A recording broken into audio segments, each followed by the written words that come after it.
Final Fantasy VII is a game that, simply put, changed the world. There's not a whole lot that I can say about this game that you haven't already heard. It's absolutely legendary. Seemingly everyone that grew up with or around PlayStations has played this game, at least some amount of it, and its impact on the world is reflected in the sales numbers, being the second best-selling game on the PlayStation, and still being the best-selling game in the series. With a large player base though, comes tougher competition. The game has become one of the most difficult and optimized speedruns in not only the series, but the entire JRPG genre, with groundbreaking tech being discovered year after year. Beyond speedrunning, there are several other well-known challenge runs, such as No Materia runs and the legendary Dactyly challenge to get Cloud and Barret to level 99 inside the reactor, which was taken even further by the speedrunner Monetary Dragon, who got Cloud as EX Soldier to level 99 on the very first screen in the game, which took over 1200 hours, and notably meant he did not have access to a save point. Check out some of the videos on screen that I'll link in the description if you want to learn more about this game's rich history of challenge runs. Frankly, it would be easier to compile a list of things in this game that aren't difficult, but let's look at just one part of why this run is so difficult and so impressive with some boss fights. Given the nature of this game and its suite of glitches, tech, and sequence breaks, we have a few categories to cover. Any percent allows any glitch, sequence break, or ability to be used to complete the game. No slots, no disc 1 skip is similar to any percent, but specifically prohibits the use of Cait Sith's slots ability, and the ocean skip that bypasses the majority of disc 1. If you haven't heard about this skip before, check out this episode of Abisoft Z, I'll link in the description after this video, it's awesome. For no major skips, there's a back-end value in the game's programming that is used to track where the player is in the story. No major skips prohibits any skip or sequence break that bypasses an intended trigger to increase this value, so only smaller skips are allowed. And finally, 100%, which requires speedrunners to defeat all bosses, recruit all characters, learn all limits, acquire every item, and acquire every materia.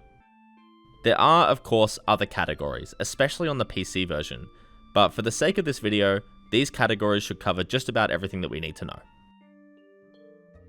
So let's start with the game's most popular and storied category, no slots, no disc 1 skip. As a warning, we're going to get very technical very quickly. So Final Fantasy VII has a sort of Easter egg in combat called All Lucky Sevens. When a character has 7,777 HP, any damage dealt by them will trigger this Easter egg, and the attack will deal 7,777 damage.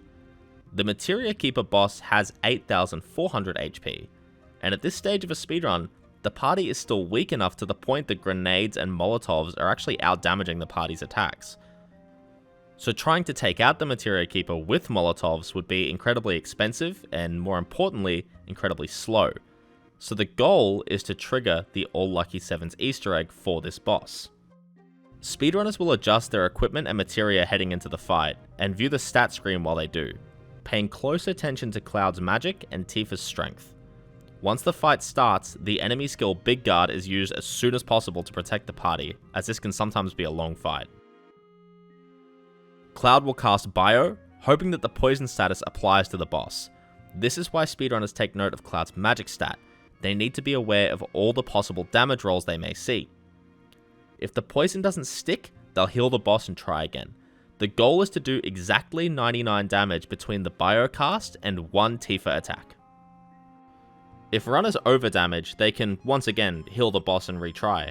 However, if they under-damage, they can cast Mini onto a party member and have them attack. Attacks during the Mini status will always only hit for 1 damage, so small adjustments can be made to hit that 99 damage threshold. There is something of a time limit with this strategy though.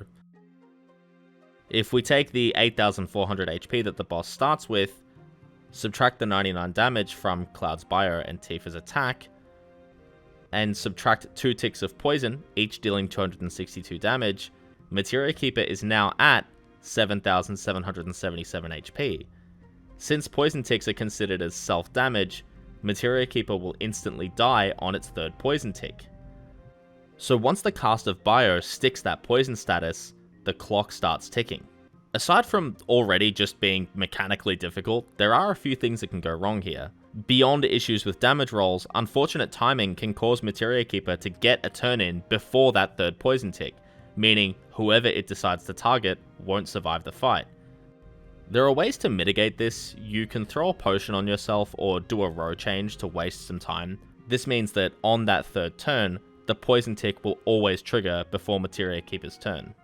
This part isn't necessarily difficult, but it's just another thing that has to be kept in mind. The major factor though, is every single fight before Materia Keeper. Experienced speedrunners will pretty reliably be able to ballpark what level Cloud and Tifa will be, but every run is different, and small differences in EXP can add up. Perhaps Cloud was dead on this fight, and Tifa was dead on this fight, and you weren't ready for that. This results in your levels potentially being higher or lower than expected, so the stats will be different, thus the damage rolls on Bio and Tifa's attack will vary. This is why speedrunners need to adjust their materia before the fight to try and get it in a range that lines up. Sometimes as well, Bio just doesn't inflict poison. There's a 48% chance for Bio to inflict poison, but sometimes the odds just aren't in your favor. A lot of potions can be burnt trying to inflict poison, Cloud can run out of MP, and by that point, enough time will have been wasted that a competitive speedrun time is dead. Sometimes, like any other boss, things just don't go your way, and you slowly die to its attacks.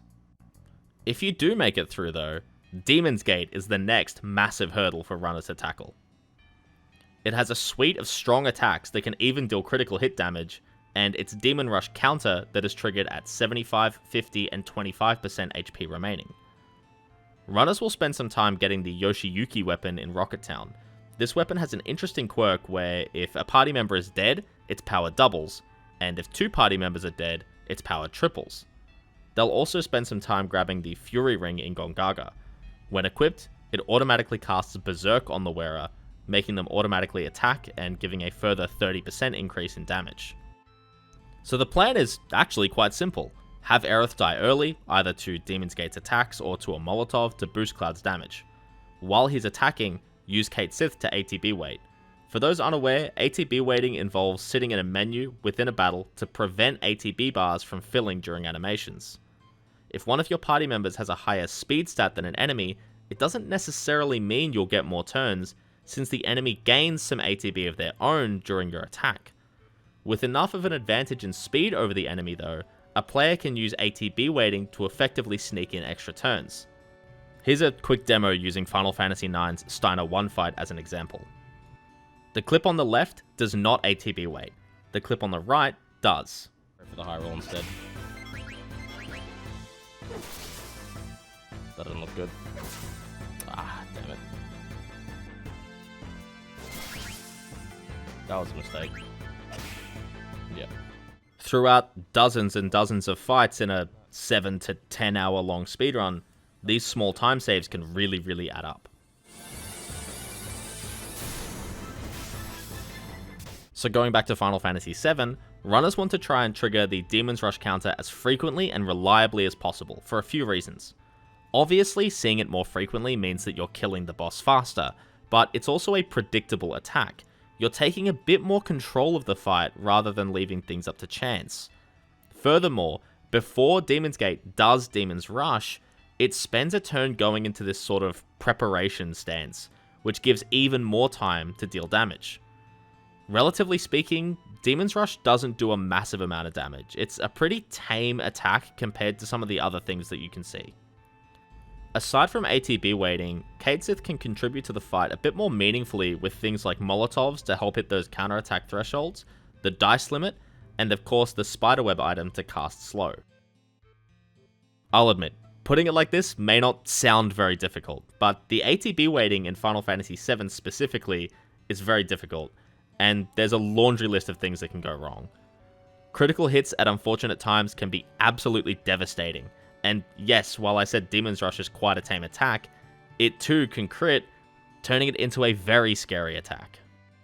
In fact, most of what Demon's Gate does has the potential to be devastating, especially if it lands before the party gets an opportunity to cast Big Guard, and what I think is worst of all, is that if something does go wrong, there's such a slim opportunity to recover. Aerith is dead and Cloud is not in your control. You really only have control over a single character, and he's not very beefy.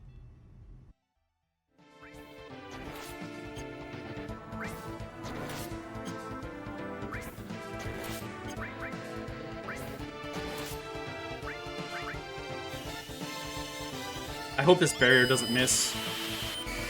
Now Kate Sith can die to a crit. Because Yep, Kate Sith died to a crit. We might still win. We might still win this fight, though.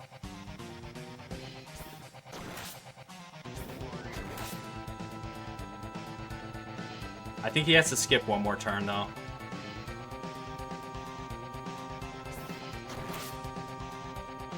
No, he didn't skip. Damn. God damn it, dude. Yeah, GG. I got greedy, and I skipped a heal on Kate Sith, which we wouldn't have needed if I didn't have to do that second big guard. Minimum dice roll, dude. Actual worst dice possible. Get fucked. Kate Sith has been just a joke this run. Guy can't do anything right.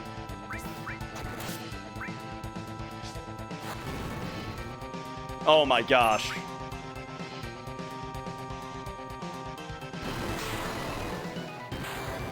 Nice crit. All right, this is fine. Cloud's gonna win the fight. Well, I'm not worried. I'm worried. What the f, dude?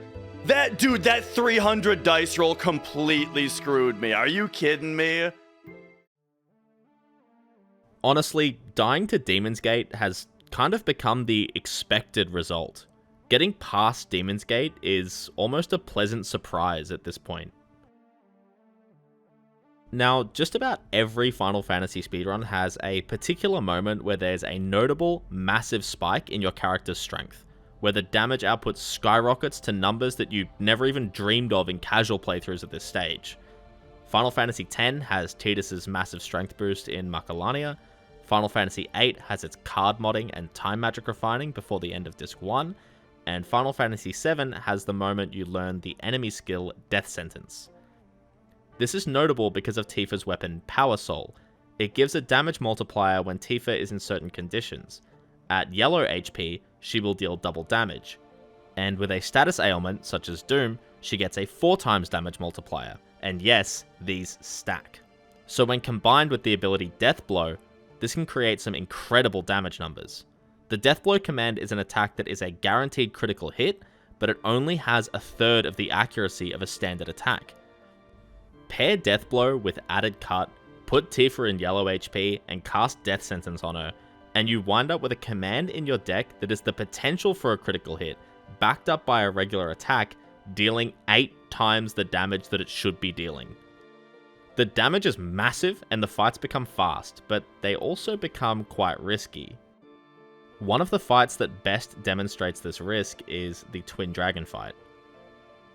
Twin Dragons has one head that deals ice damage and another that deals fire damage.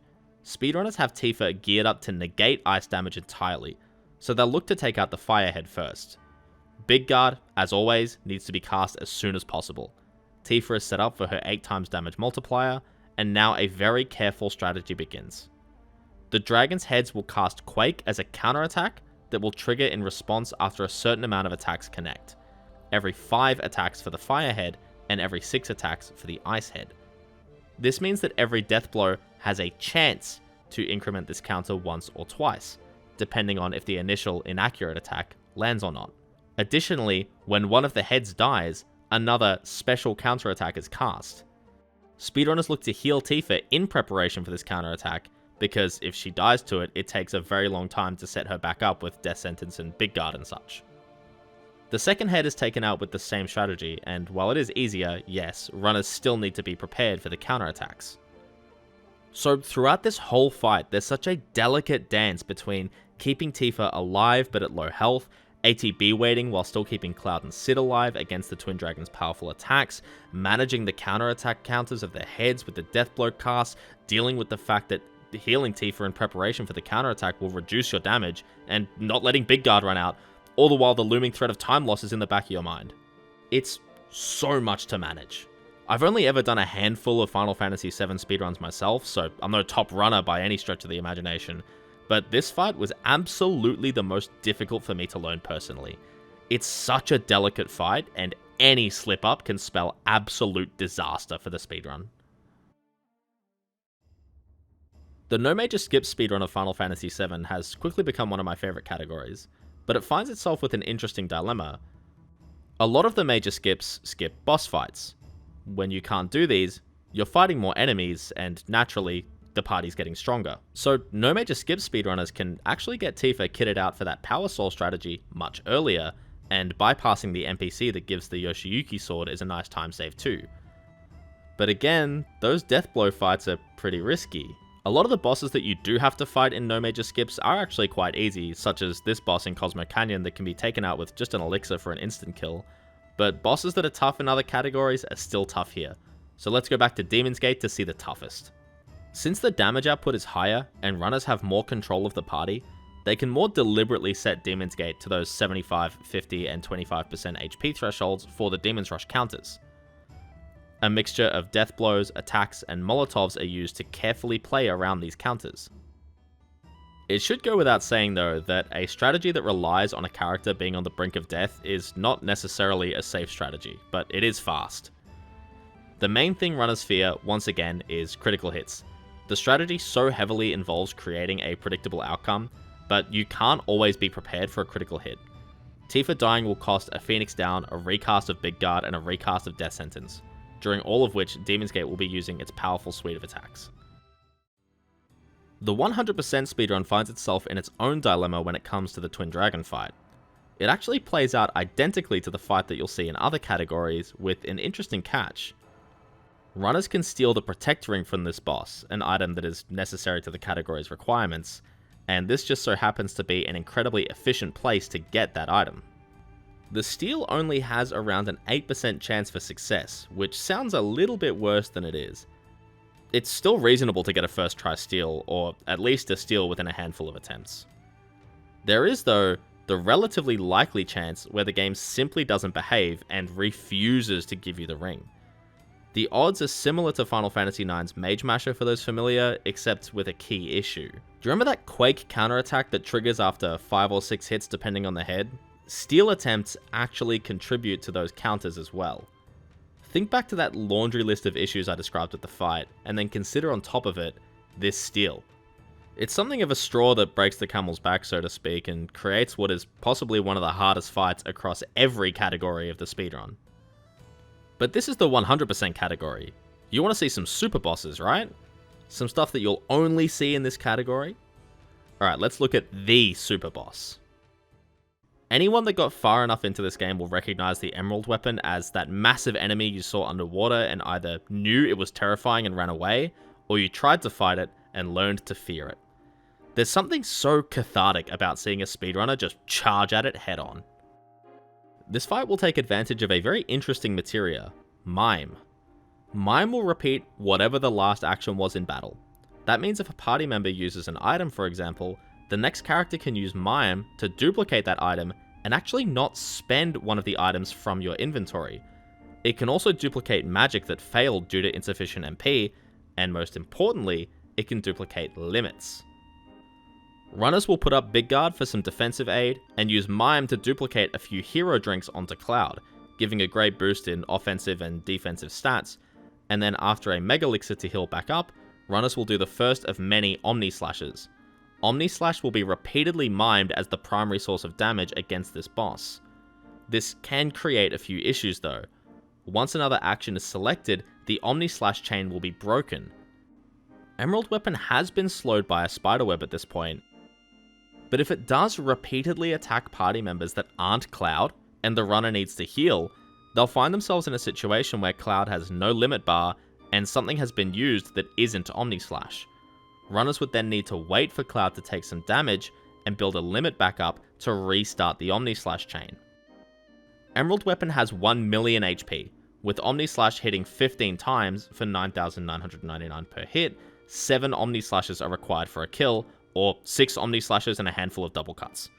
The party is super beefy at this point, but they'll still get absolutely grenaded by this boss if they're forced to sit around and wait for Cloud to build a limit back up.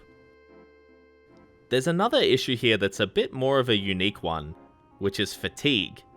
Generally, anyone doing anything for an extended period of time, especially something like video games, should know their limits and take care of themselves. I'm not going to comment though on how healthy it is to play a video game for well over 12 hours straight. I'd be a hypocrite. But if you are going to, make sure you do it right. Take breaks to walk around and have good posture. Seriously, your back will thank you in 10 years' time. And take measures to avoid eye strain too. Sorry to sound like your dad for a moment, but it's important. And it goes without saying that generally, it's very hard to maintain focus for such an extended period of time. When you have fights this delicate 12 to 14 hours into a real-time speedrun, you're more prone to making mistakes, and you can't make any in the Emerald Weapon fight. One momentary lapse of judgment, accidentally sending a defend command, healing when you don't realize it, anything ruins the Omni-Slash chain. And these are all pretty reasonable mistakes to make in a moment of weakness. And that's also not even considering a straight up accidental misinput. As an interesting side note, even though there's a lot of argument online about whether the Emerald or Ruby weapons are harder fights, Ruby is remarkably easier in the speedrun. This is thanks to the fact that Ruby is susceptible to stop, and by this point, runners have set up the Vincent Mug glitch, or VMG for short. With specific weapons equipped, if Vincent casts Mug, a turn queued up after will still deal its damage, but the animation is skipped. No damage numbers appear, but they're still dealt. This solves a massive issue, being that the Knights of the Round summon is an incredibly powerful attack, but has an incredibly long animation. You can just repeatedly mug and quickly queue up Knights after. It's actually really funny. It looks like you're just kind of tickling the boss with these little 60 damage rolls and then it suddenly dies. This is also the favoured strategy for endgame boss fights in 100% speedruns too. Generally, in these hardest bosses videos, I try to start with any percent and work up to more completionist categories. However, in the spirit of ending with the heaviest hitters, I found it appropriate to mix up the order somewhat here.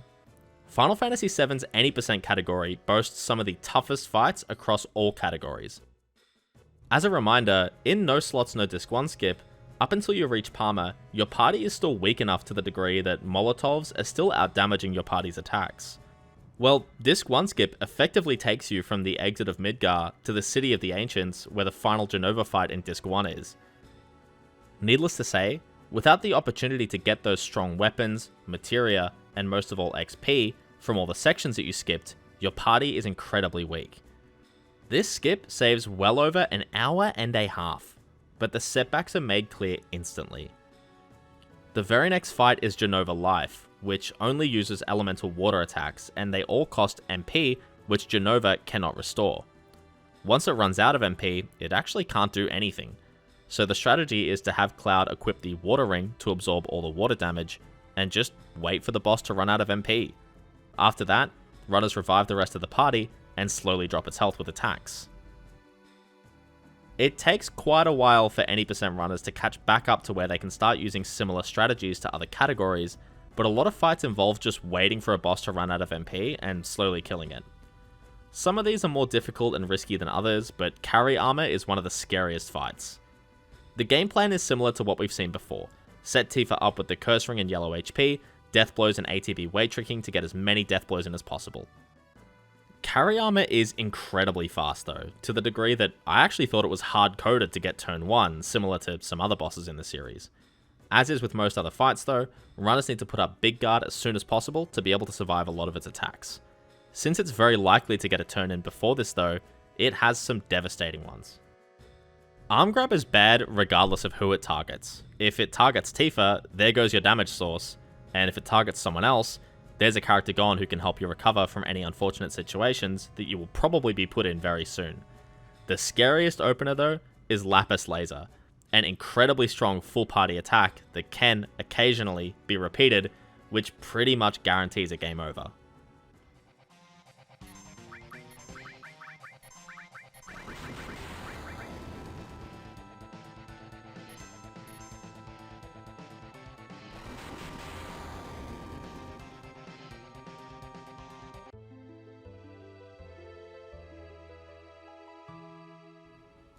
The Deathblow ATB weight trick strategy is mechanically very difficult already, so basically the difficulty here just comes in being prepared to deal with any situation that carry armor can put you in. And with how weak the party is, it's quite unlikely that you'll make it through this fight.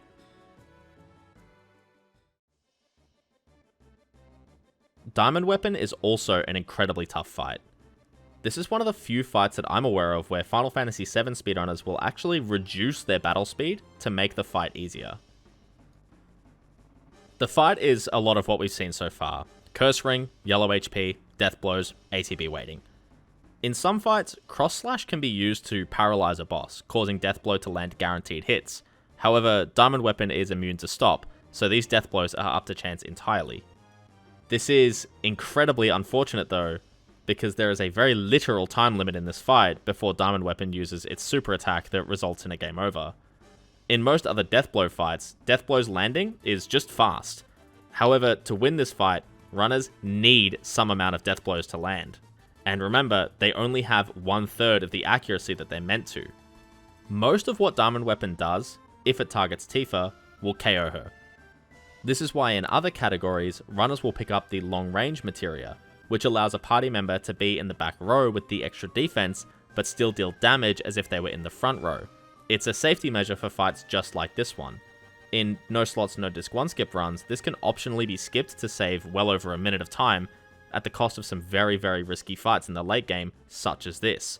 I've only ever seen this done by Luzbel, the current world record holder of the category, and Morningcraft, who is trying to beat that world record currently. Since Calm Skip is so close to the cave anyway, it's a relatively small detour for someone who's not in world record contention yet. In any percent though, you don't actually go anywhere near that cave, so it's a much more significant detour for a safety measure that ultimately may not even work. Both the carry armor and the Diamond Weapon fights are incredibly challenging, regardless of what row Tifa is. So it really doesn't help that in any percent, you don't really have much of a choice. You're forced to take the riskier option. This makes any percent a serious gauntlet, and runners truly aren't safe until Safer Sephiroth has been defeated.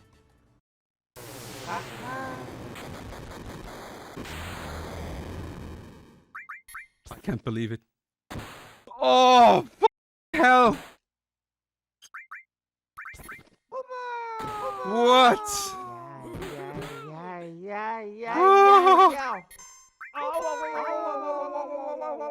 Oh, dude, I saw she already. Oh my god.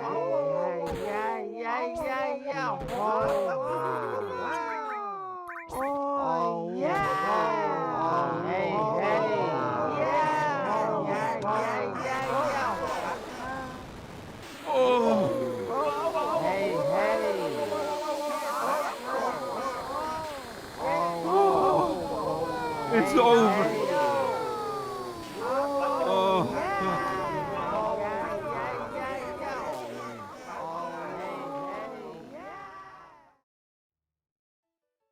This kind of player-specific decision-making and expression is what makes Final Fantasy VII, in my opinion, one of the best speedruns in the series. I've been pretty open about the fact that making this video has been quite daunting to me.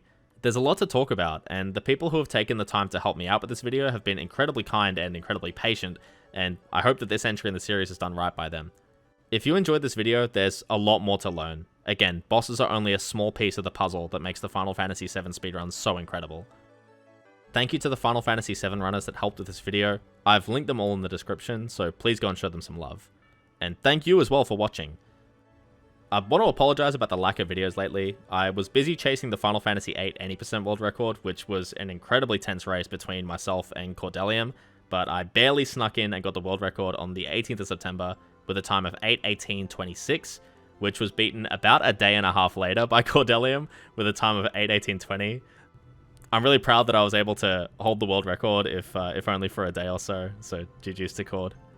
And thank you as well to the Patreon supporters. It's $2 a month, you get some nice behind-the-scenes stuff in the Discord, and to vote on a monthly speedrun challenge. Last time we did a 12-hour challenge for Piglet's Big Game, which was really fun. So if you very kindly want to support the show and throw a few dollars my way, that's a great way to do it. Or if you want a free way to support, just subscribe and send the video to a friend that you think will enjoy it. That's deeply appreciated too. Thank you again, and see you next time for Final Fantasy VIII.